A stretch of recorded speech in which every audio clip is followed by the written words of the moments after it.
L'idée a de quoi surprendre, c'est vrai, presque trop simple pour être vrai. Et si, pour apprendre, le chemin le plus court vers notre cerveau passait en fait par nos pieds? On va explorer ensemble ce concept à la fois simple et super puissant, apprendre en dansant. Alors, c'est la question qu'on est en droit de se poser. Est-ce qu'on peut vraiment sérieusement assimiler des concepts complexes, retenir des dates, des formules, non pas sagement assis à un bureau, mais en bougeant? C'est ce qu'on va creuser. On met les a priori de côté et on va voir ce que la science et les expériences sur le terrain nous disent. Pour bien comprendre comment ça marche, il faut d'abord jeter un œil sous le capot, dans notre cerveau. Parce que non, ce n'est pas de la magie, c'est de la pure neurologie. Le corps, c'est bien plus qu'un simple taxi pour notre tête. Il est au cœur même du processus d'apprentissage. Alors voilà le concept clé derrière tout ça, ça s'appelle l'encodage multimodal. En gros, qu'est-ce que ça veut dire? C'est tout simple. C'est comme si on présentait une information au cerveau par plusieurs portes d'entrée à la fois. Le son, l'image et le mouvement. Tout arrive en même temps. Résultat, l'information s'ancre beaucoup plus profondément dans la mémoire. C'est un peu ça, la recette secrète. Et là, on voit bien que quand on danse, ce n'est pas juste le corps qui bouge, c'est un véritable feu d'artifice dans le cerveau.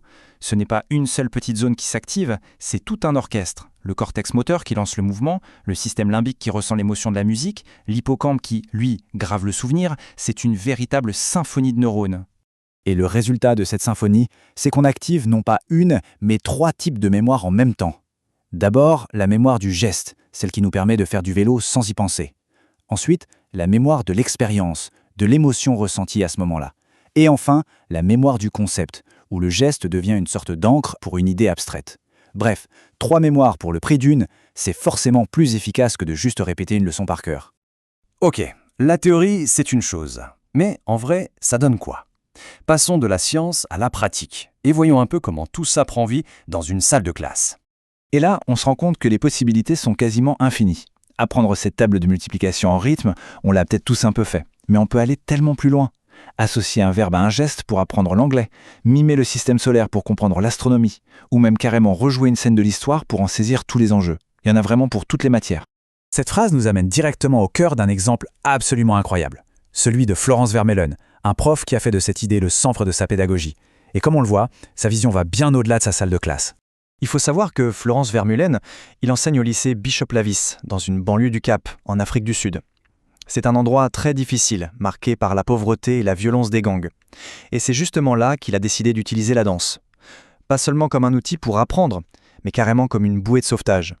Et voilà sa méthode, en action. Ses brillantes simplicités. Pour enseigner un concept aussi abstrait que les missions de l'Union africaine, il le décompose en 4 idées clés. Et à chaque idée, il colle un geste de hip-hop. L'unité, on fait un geste qui rassemble. La paix, un mouvement de stop. Le développement, on construit vers le haut. La diplomatie, on mime une poignée de main. Et d'un coup, le concept devient concret. Le corps devient une fiche de révision vivante.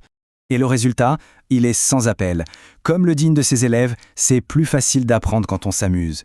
Dans un quotidien qui peut être très stressant, le plaisir, ce n'est pas une distraction. Non, c'est la clé pour que l'apprentissage soit possible.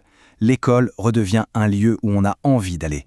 Mais ce qu'il faut bien comprendre, c'est que les bénéfices vont bien au-delà des simples notes. L'impact est beaucoup plus large. Il se ressent sur la personne, sur le groupe et même sur toute la communauté. D'ailleurs, le cas de Florence Vermeulen est loin d'être isolé. Des études un peu partout dans le monde le confirment. Que ce soit au Canada, aux États-Unis, en France ou en Finlande, à chaque fois qu'on intègre le mouvement à l'école, on observe des résultats concrets.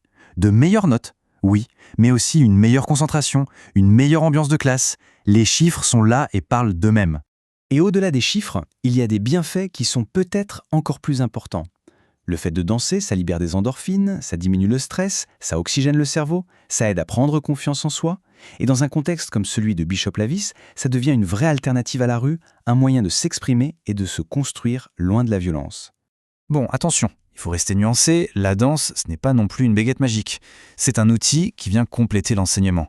Mais ça ne remplace pas une bonne explication. Ça sert à ancrer les savoirs et à motiver les élèves, mais ça doit être bien cadré, sinon ça peut juste devenir une distraction. En fin de compte, la vraie conclusion, c'est peut-être qu'il faut revoir notre définition même de l'apprentissage. Ce n'est pas juste une affaire de tête, une activité purement intellectuelle. C'est une expérience totale, qui engage la personne tout entière, son corps et son esprit. Et cette phrase du philosophe Maurice Merleau-Ponty, elle résume tout à la perfection. Le corps n'est pas juste une machine au service de notre cerveau, il possède sa propre intelligence. Alors, la vraie question qui reste, c'est est-ce qu'on est prêt à écouter cette intelligence et à s'en servir pour mieux apprendre ?